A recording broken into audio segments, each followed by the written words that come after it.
Hey Jax, I'm Anna. Today, we're bringing you on a day trip to St. Augustine, Florida, the oldest city in the United States. Located just under an hour south of Jacksonville, this historic city was founded in 1565 and reflects over 400 years of cultural influences from different communities. Are you as excited as we are? Let's not waste any more time and let's start this trip. One of the first places in St. Augustine you must visit is the Gonzalez-Alvarez house to set the tone for your trip.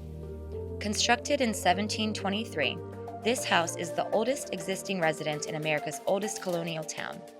It's a historical landmark that reflects Spanish colonial architecture with some significant modifications from the British period. You can dive into the house's rich history with guided tours that start every 30 minutes. Even without a tour, the house has plenty of information for a self-guided exploration. This is nice so you can learn at your own pace about the aspects that interest you most. Next, let's visit one of St. Augustine's most prominent historical spots, the Castillo de San Marcos fort. The Spanish originally built it to defend Florida and the Atlantic trade route, but throughout its time, its role has changed from protector to prison multiple times. Ultimately, it ended up being a relic of the past, with over 450 years of cultural intersections between people from different parts of the world. A visit to the Castillo de San Marcos fort is all about immersion. There are plenty of park rangers and volunteers around in period dresses who will happily answer any of your questions regarding the fort and its history. Of course, you can explore the fort either at your own pace or through the guided tours. Be sure to take a peek at rooms like the bastions, guard rooms, and prison chambers.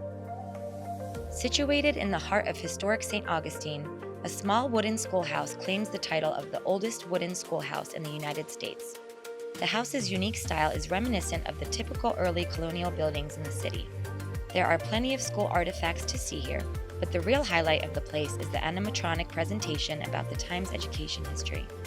Now, we'll cover the 3 hotels made by Henry Flagler, the industrialist tycoon who helped make tourism in Florida possible. First, let's see the Lightner Museum. Formerly known as the Alcazar Hotel, this establishment was completed in 1888. It was designed to offer luxurious accommodations during America's Gilded Age. This means the former hotel catered to wealthy tourists visiting St. Augustine. However, the hotel closed during the Great Depression, and Otto Lightner later bought the building and gifted it to the city. He turned this Gilded Age resort into an eclectic museum to display his vast collection of art and artifacts. Sure, the museum pieces are interesting, but the building itself is a marvel to see. Another one of these Flagler hotels is the Casam Monica, a lavish hotel that embodies Moorish and Spanish Baroque architecture. It was built in 1888 by Franklin W. Smith and quickly purchased by Henry Flagler, who intended to make it a luxurious winter hotel. Much like Alcazar Hotel, it went through different management. It even changed names from Casam Monica Hotel to Alcazar Annex and then back to Casam Monica again. Today, Casam Monica fulfills its role as a hotel where you can enjoy upscale accommodations and amenities. Lastly, and arguably the most beautiful of all of the Flagler hotels, is Flagler College. Formerly known as the Ponce de Leon Hotel, this building was opened in 1888 and was an instant hit among its customers. The building initially served as a luxury hotel to attract wealthy Northerners to Florida.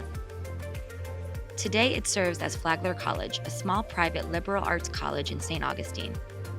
And honestly, to say that this is one of the most beautiful campuses in the country is a massive understatement. Did you know that the Fountain of Youth is in St. Augustine? Well, sort of. There's a park in St. Augustine named Fountain of Youth Archaeological Park. This place is believed to be the landing site of the Spanish explorer Juan Ponce de Leon in 1513. The site was developed into a park to commemorate the legendary waters believed to be sought by Ponce de Leon. While the park doesn't feature a magical spring that will help you regain your youth, but that's subject to debate, it does have some enjoyable family-friendly activities. For starters, you can actually drink from the spring in the Fountain of Youth and Spring House. There are also other must-see exhibits here, such as the Discovery Globe, Timucua Indian Exhibit, and Planetarium. That concludes our trip to St. Augustine, Florida. If you like the places we've visited, we hope you check them out and see these historical wonders for yourself. Remember to like, subscribe, and click the bell icon so you will get all of our future travels. See you soon!